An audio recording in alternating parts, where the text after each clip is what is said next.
The fourth time this happened, I just decided to follow the script. You really don't look Indian. Well, I am.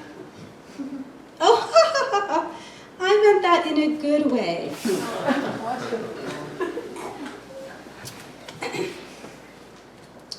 So now I'm in my 30s. I've come to realize that this is just going to keep happening, and it's fine, because I've made the effort that I need to make in my life, and we don't live in a world that's not divisive anymore. So as long as I keep my feet planted strongly in both cultures, I'll be okay. Thank you. Thank you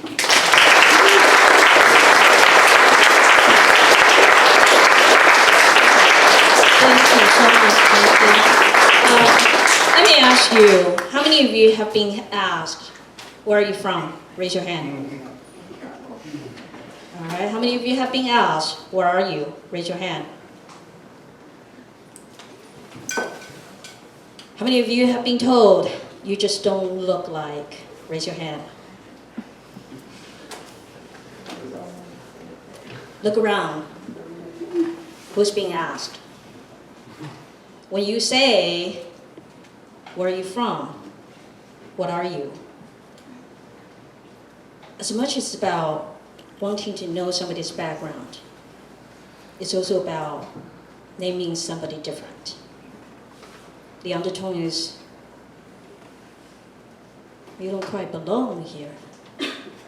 You don't fit the mold. You are not the average-looking American. Think about that and what that means. Thank you, Janki. Thank you.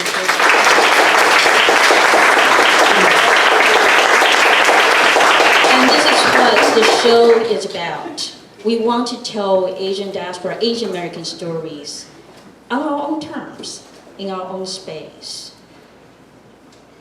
in our own voice, dictated by our own subjectivity and perspective. It's about vulnerability, it's about honesty. Are you ready for our next storyteller? Freddy-May AbiSamra. I hope I pronounced her name. Oh, very good. Sorry about that. They founded, I've been following you, they founded the show Resilient, which is for survivors of sexual violence. Also now they're the dorm parent for high schoolers for Illinois Math and Science Academy. How do you like that job right now? Oh, I love it. Very good. Let's welcome Freddy-May.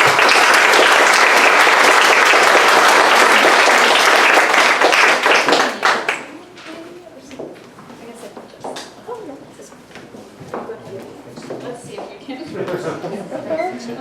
I can't hold two things. I only have 2 hands. We will this over. Oh, this is. No, that's fine. Oh, thank you so much. Beautiful. Yay. Thank you. Sorry, everyone else. Correctly estimated my height. I'm feeling a little vulnerable after that story. Raise your hand if you never learned your mother language. I will never stop feeling a little bit ashamed for not knowing Arabic. My parents didn't teach it to me, but they still guilt trip me about it. And I've tried, I've tried, not that hard, but I took Arabic in college. I have an app. I use it like 3 times a year. I have it on my phone. It's hard for a language to stick when you're not immersed, when you don't have anyone to speak it with. You know, the only people in my college class were white people who could barely pronounce any of the words, let alone have a real conversation. And it's really hard to learn as an adult. I mostly know the words that did get tossed around at home, which is basically food words and curses. So I just string together gibberish sentences to play pretend that I'm joining in my parents' conversations, like, Hamdas ya Allah sarmuta. Do you have any Arabic speakers? That translates to hummus, my God, that whore.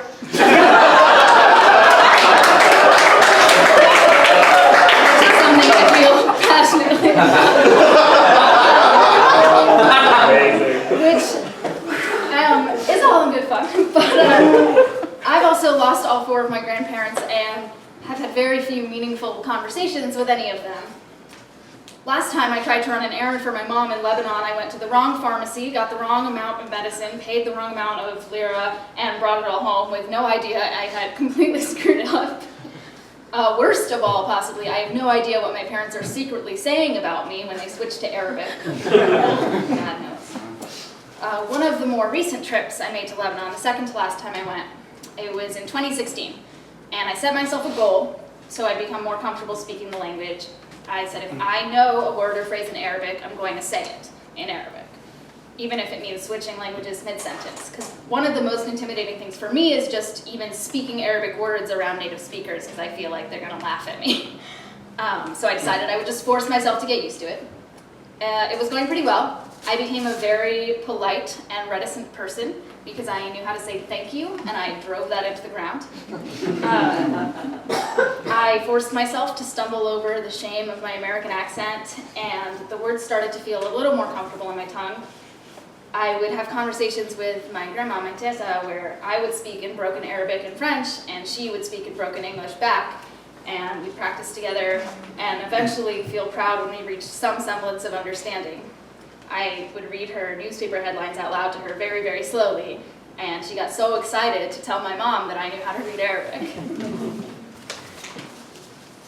It was only the 4th day of the trip when I got the news. So it was June 12th. Around 11 in the morning, I was lying in bed scrolling through Facebook on my phone. I saw a couple of panic posts from some friends in Orlando about an active shooter situation in an LGBT nightclub. It was about 2 in the morning there. I watched the updates all day. 23 dead is what the first headline said. And by that evening, when my friends in the States started to wake up and I saw their horrified posts one by one pop up on my timeline, it was 49. I cried in my mom's bedroom. She came and asked me why, and I couldn't believe I had to tell her. I'm crying because 49 people were shot dead, and in a queer, safe space, 49 people were shot, and it's probably because they were like me. Later that night, my dad arrived in Beirut. He picked us up, me and my 3 older siblings, and he took us out for ice cream for dinner. Felt really fucked up having ice cream for dinner. I had chocolate and raspberry. He took us to my aunt's house next, where we were going to spend the night. I wasn't really in the mood. I sat in her room and watched the horrifying news cycle, the speculations, the blurry photos, the texts to loving parents.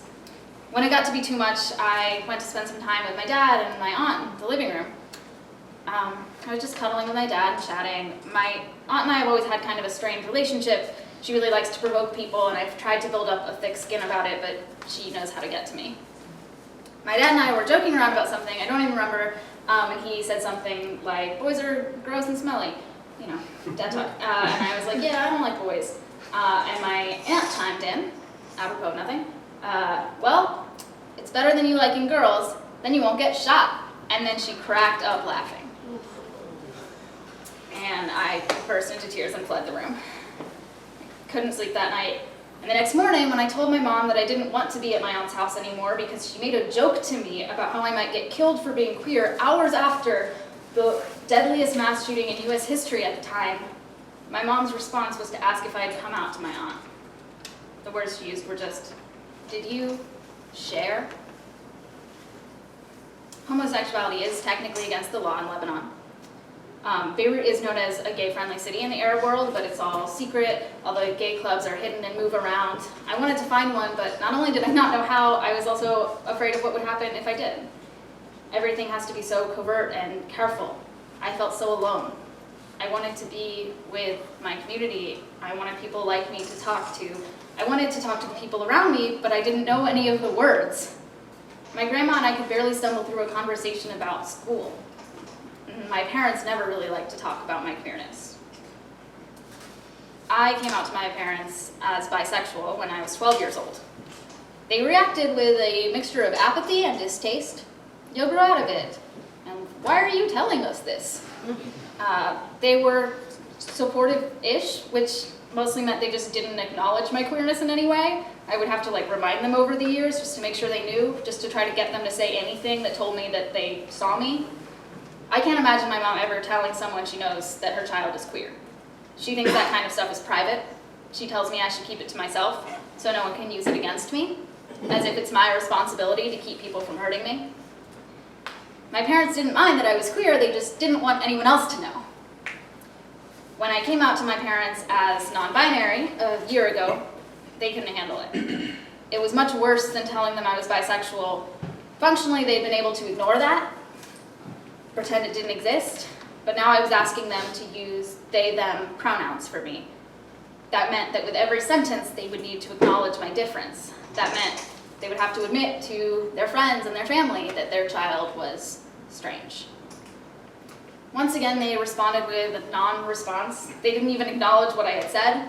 So I pushed until they engaged with questions and discussion, but then the questions and discussions pretty quickly became lectures and shouting. I was talked over, interrupted, yelled at for being disrespectful. There were eye rolls and heavy sighs. I felt like a teenager. My dad literally told me, I support you, but I'm not going to use your pronouns because I don't want it to affect my social standing. I started dreading my visits home. The last time I visited my parents at their home in Louisiana, I got another lecture from my dad. And at this point I know to expect them and I try not to let them get to me, but when there's like 3 or 4 of them in one visit, inevitably every visit ends with my father chastising me while I cry. This time he told me that when I ask him to use they, them pronouns, when I try to help him learn by correcting him when it comes up, it's like I'm asking him to learn another language. He said, "You're basically asking me to learn Chinese overnight." First of all, okay, using words in the language you already know, not the same thing. Also, my parents know 5 languages. They're so smart. If they decided to learn Chinese overnight, I'm sure they fucking could.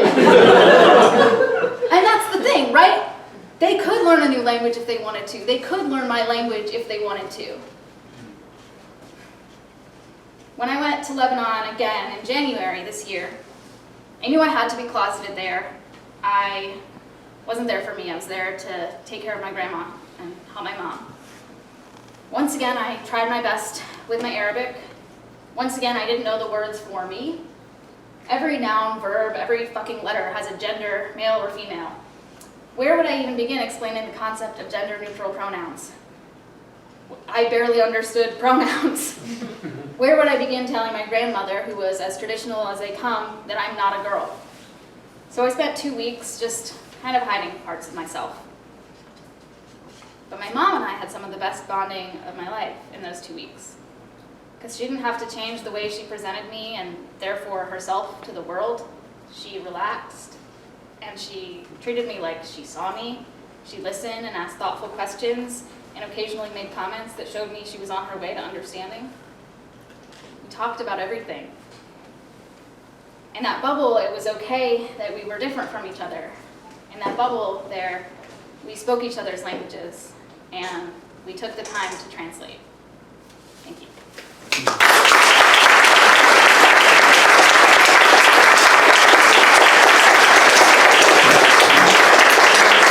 Hello. Thank you so much, Freddy-May.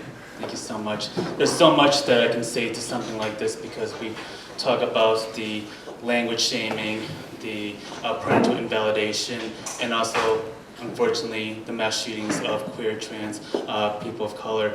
And I will also say with Pulse, it's kind of very fitting because a couple of years ago, I was going to do my first storytelling show at a queer storytelling event in Andersonville, and I was about to back out of that event because I was too overwhelmed with what had happened a week before that. And the person who I would end up being with storytelling is Ada. And lo and behold, that ended up being a relationship that we are married together for better or for worse.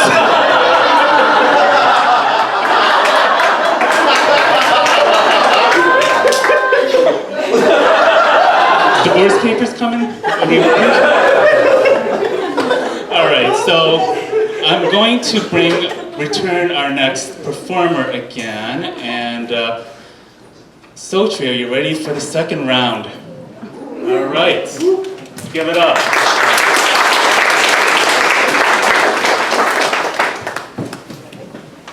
All right, so this last song that I'm gonna do is called We Flow, and I wrote it during a time where I was being mean to my partner, actually, and really, I was staying with an aunt as well, who gets under my skin as well, so I feel that parallel. They just know, especially in the language, when they say it in the language, I'm just like, dang. It hurts. But this song, it's about, interpersonal conflict, but it's also about just how we actually flow together as people in connection with one another and trying to get through, because the more conflicts that I experience as I age, the more that I see and experience this world, I see that the chaos inside me is also reflected in the world. So I'm trying to, do work on, I know that I, as a single person, can't change the laws, but I can control how I respond so I can continue in this world. And I hope to share music that allows people to flow in their own way and to flow with one another, confluence, and even if it is waves crashing against each other, using that as lessons of love and life.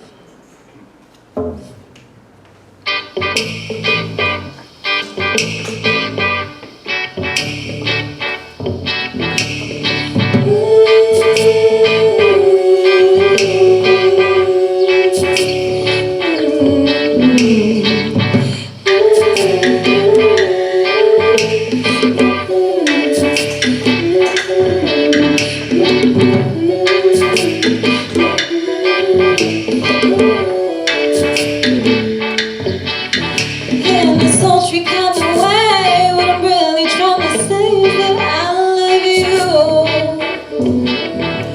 I miss you, and I want us to be cool.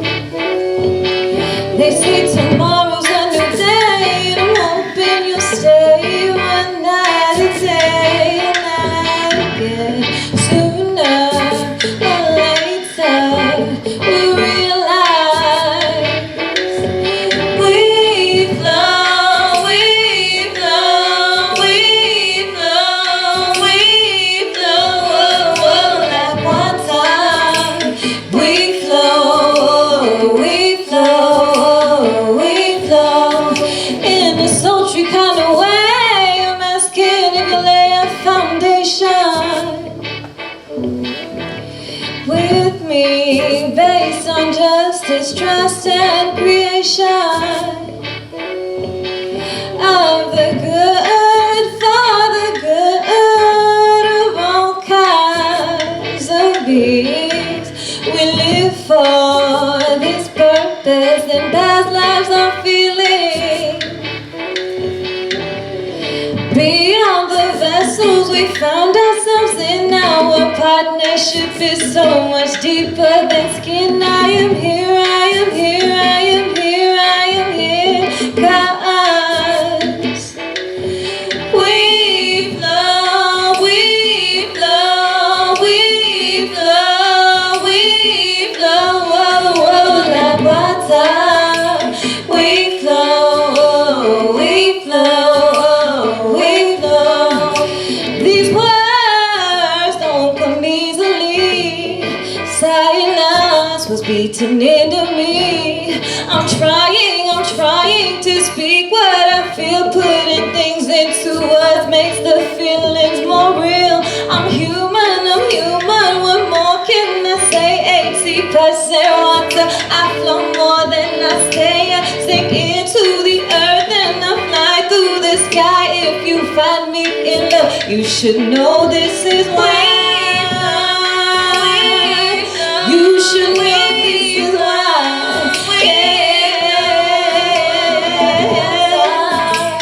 We flow, this is why.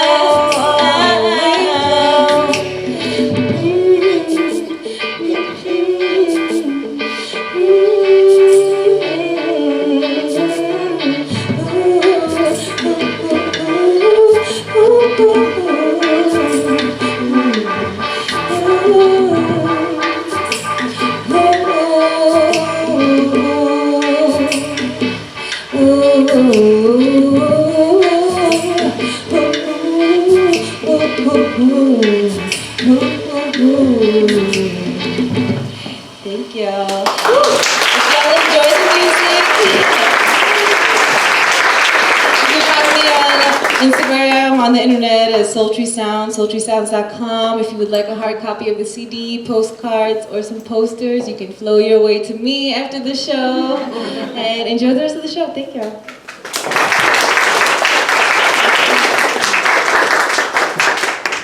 Test of my intelligence. Good. How's everyone doing? Good.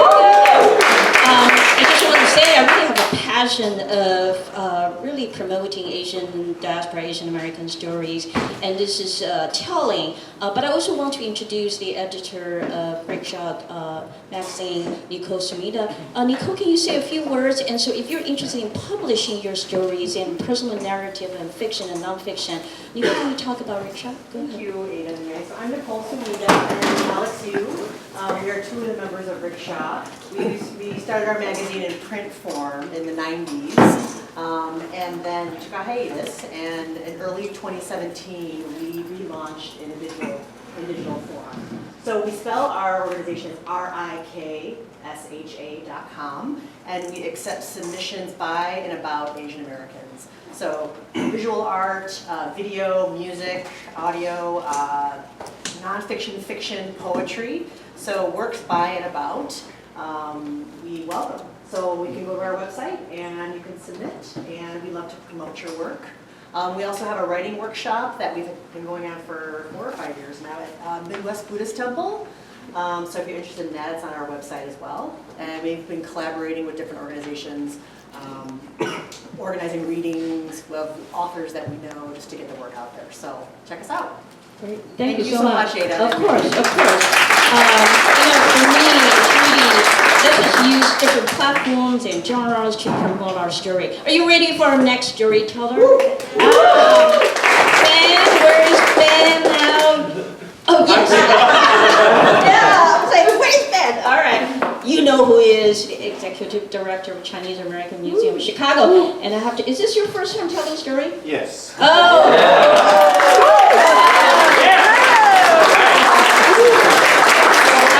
So, you'd better be good. You'd better be nice. Let's welcome Ben now.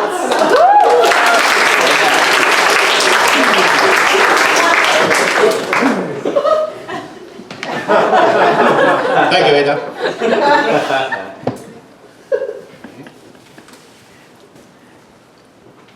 Okay, you have to be nice to me.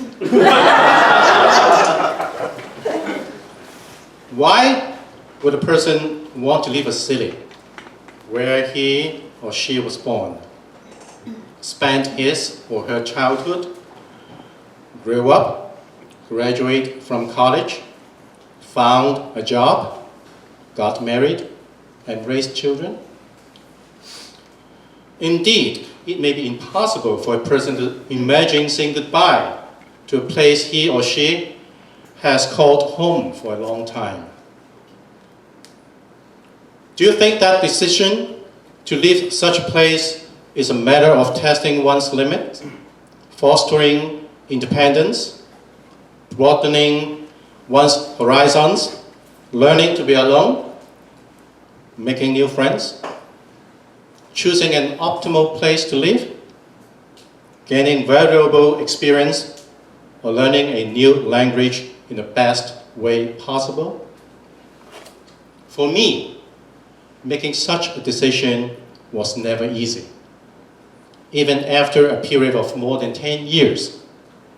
Yes, that was the time needed in the 1980s for an immigrant visa for immediate relatives of US citizens to be approved. When I was told by my elder sister, who was living here in the United States, that she had submitted immigrant visa applications for my mother, my sister, my younger brother, and me to reunion with her, I did not take it seriously. I was a teenager who focused only on my school, my schoolmates, my friends, and my spare time entertainment. to reunion with my elder sister in the US seemed to be out of reach for me at that time. Then, it was time to make a decision. After 10 long years, when our immigrant visas were approved.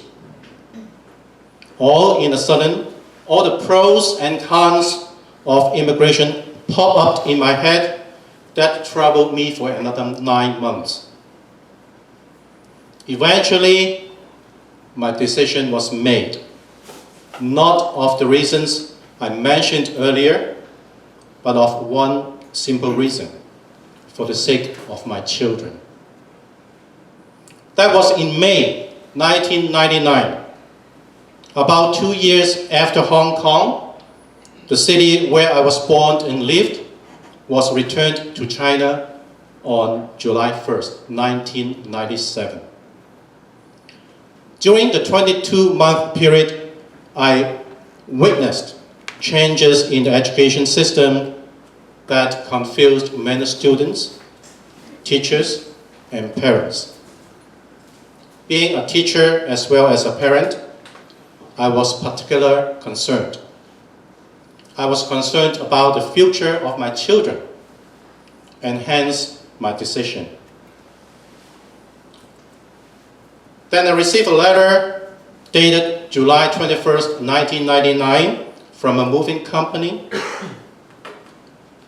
You know what? I still have this more than 20 years old letter, which still looks like new.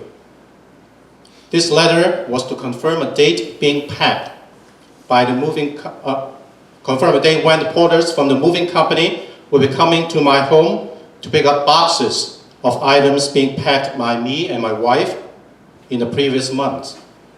I will never forget the date. The point of no return.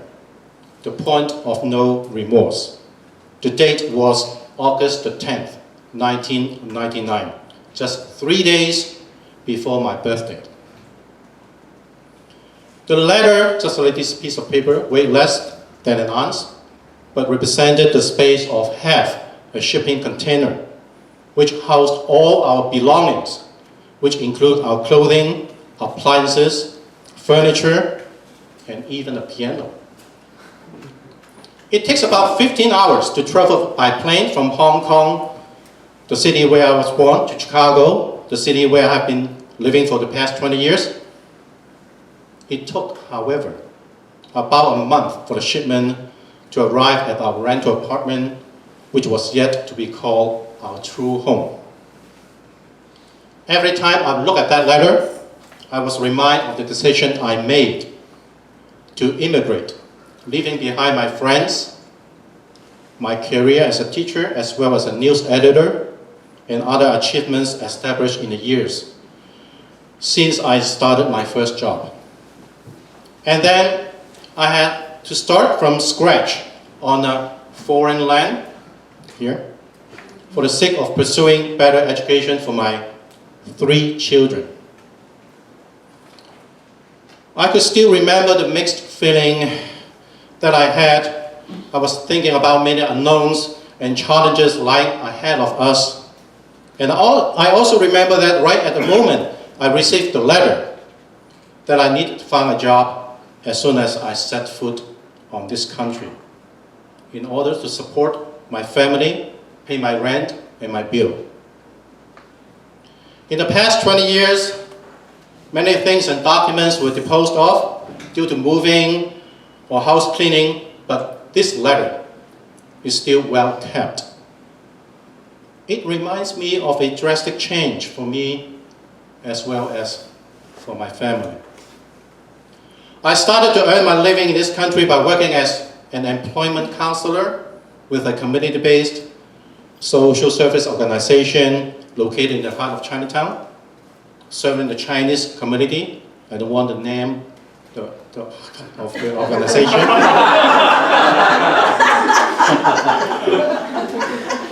Along the years, I gradually established my second career through promotions and switching jobs. My job title has been changed to coordinator, program manager, and now executive director.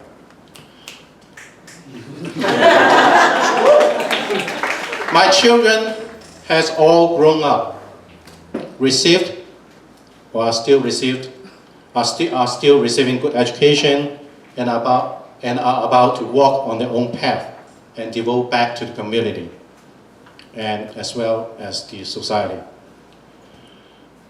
Looking back, was my decision right or wrong? If I were to stay in Hong Kong, I might well be the principal of a prestigious school or the chief editor of a well-known newspaper and would retire at the age of 60. Here, I have to retire of 67, 66.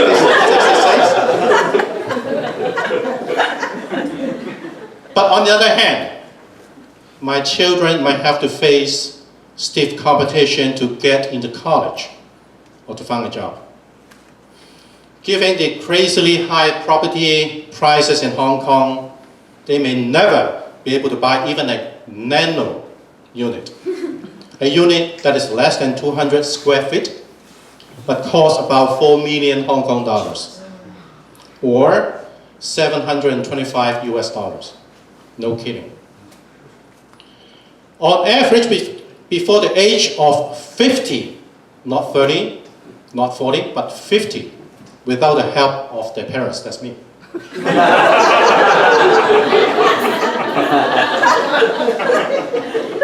Moreover, they may end up, protesting or riding in the street with tens of thousands, if not millions of people protesting against the policies of the government that is happening right now. So again, was my decision right or wrong? I think I will leave that for my children to answer. After all, my decision was not about myself. It's all about them and the future. Thank you.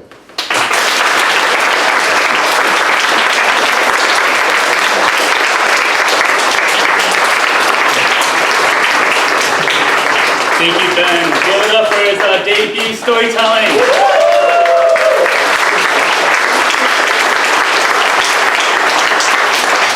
Ben's story reminds me of the idea of what a single paper can do that will affect our survival, our existence. And also, given what's going on in Hong Kong right now, we see a lot of similarities. We look at parallels.